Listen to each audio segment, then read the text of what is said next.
नमस्कार बंधुरा आज के मम किचन থেকে জন্মদিন বলছি আজকে আপনাদেরকে আমি মটরের ঘুগনি বানিয়ে দেখাবো।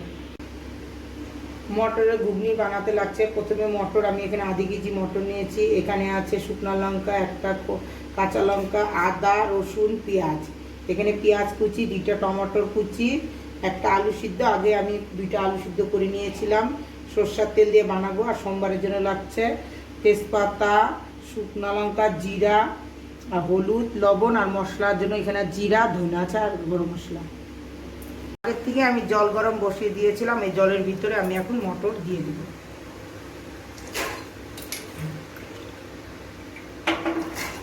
একটা আলু দিয়ে দিলাম আর অল্প একটু লবণ। এটা আমি এখন বন্ধ করে দেবো। একদম 10টা সিটি দেবো, কারণ এটা পুরানা একটু মটর। কি হোক, এটা এখানে আমি মশলা করে নেব। অল্প একটু টমেটোর কুচি, এখানে আদা, শুকনো লঙ্কা, কাঁচা লঙ্কা, রসুন, পেঁয়াজ, এখানে জিরা আছে, অল্প একটু ধনিয়া গুঁড়া আছে। এগুলো সব আমি পেস্ট করে নেব।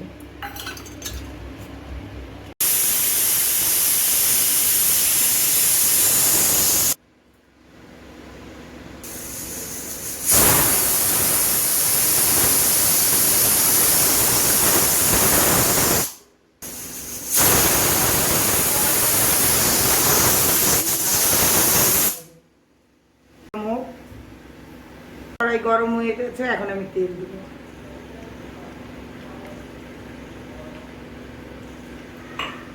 তেলটা গরম হয়েছে, এখন আমি তেজপাতা সম্বাদ দেব, একটা শুকনো লঙ্কা, অল্প একটু জিরা। এখন আমি এই তেলের মধ্যে পেঁয়াজ কুচি দিব।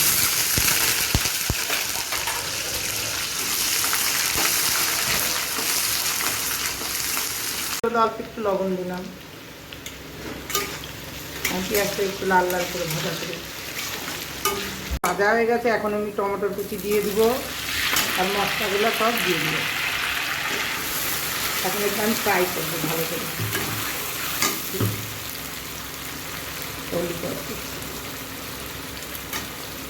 আর অল্প একটু লবণ। এখন আমি এটাকে ভালো করে কষাবো।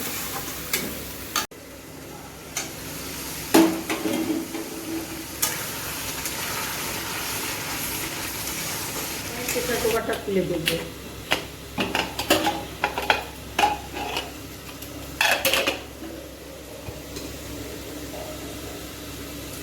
আর একটু সিদ্ধ করে নিব, একটু একটু শক্ত আছে মটরগুলো। আর 2-3টা সিটি দিয়ে নিব।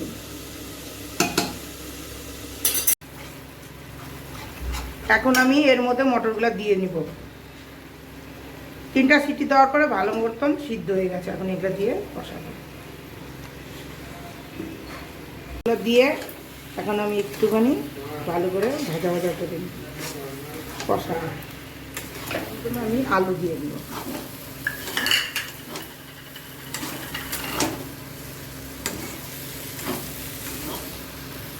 মটরের মধ্যে এখন আমি জল দিয়ে দিব।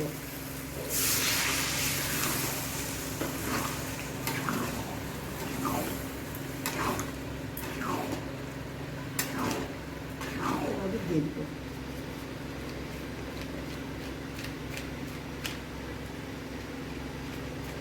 এখন ভালো করে এটা